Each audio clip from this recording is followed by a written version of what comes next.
You've been accused of a crime you did not commit. It's impossible to prove your innocence.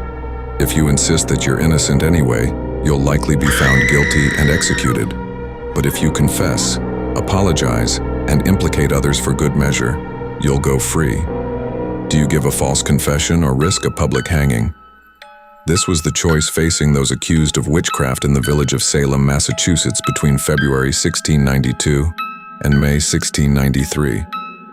They were the victims of paranoia about the supernatural, misdirected religious fervor, and a justice system that valued repentance over truth. Salem was settled in 1626 by Puritans, a group of English Protestants.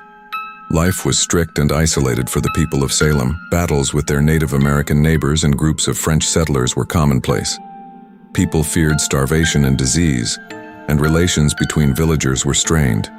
To make matters worse, 1692 brought one of the coldest winters on record. That winter, two cousins, 9-year-old Betty Paris and 11-year-old Abigail Williams, started behaving very strangely.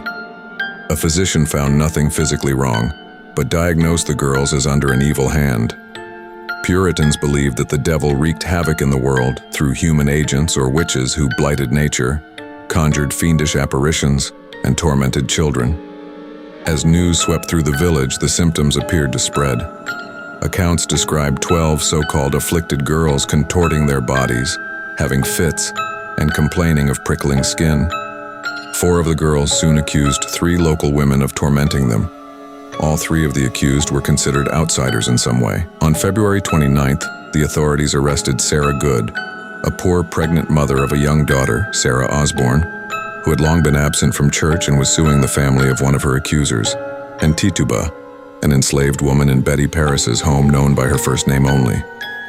Tituba denied harming the girls at first, but then she confessed to practicing witchcraft on the devil's orders and charged Good and Osborne with having forced her. Osborne and Good both maintained their innocence. Osborne died in prison while Good's husband turned against her in court, testifying that she was a witch or would be one very quickly. Good's 4-year-old daughter was imprisoned and eventually gave testimony against her mother. Meanwhile, Good gave birth in jail. Her baby died, and she was convicted and hanged shortly thereafter. Tituba was held in custody until May and then released. These 3 victims were just the beginning. As accusations multiplied, others, like Tituba, made false confession to save themselves. The authorities even reportedly told one accused witch that she would be hanged if she did not confess and freed if she did. They were not particularly interested in thoroughly investigating the charges. In keeping with their church's teachings, they preferred that the accused confessed, asked for forgiveness, and promised not to engage in more witchcraft. The court accepted all kinds of dubious evidence, including so-called spectral evidence in which the girls began raving when supposedly touched by invisible ghosts. Complicating matters further, many of the jurors in the trials were relatives of the accusers, compromising their objectivity. Those who dared to speak out, such as Judge Nathaniel Saltonstall, came under suspicion. By the spring of 1693, over 100 people had been imprisoned, and 14 women and 6 men had been executed. By this time, accusations were starting to spread beyond Salem to neighboring communities, and even the most powerful figures were targets. When his own wife was accused, the governor of Massachusetts colony suspended the trials. Sentences were amended, prisoners released, and arrests stopped.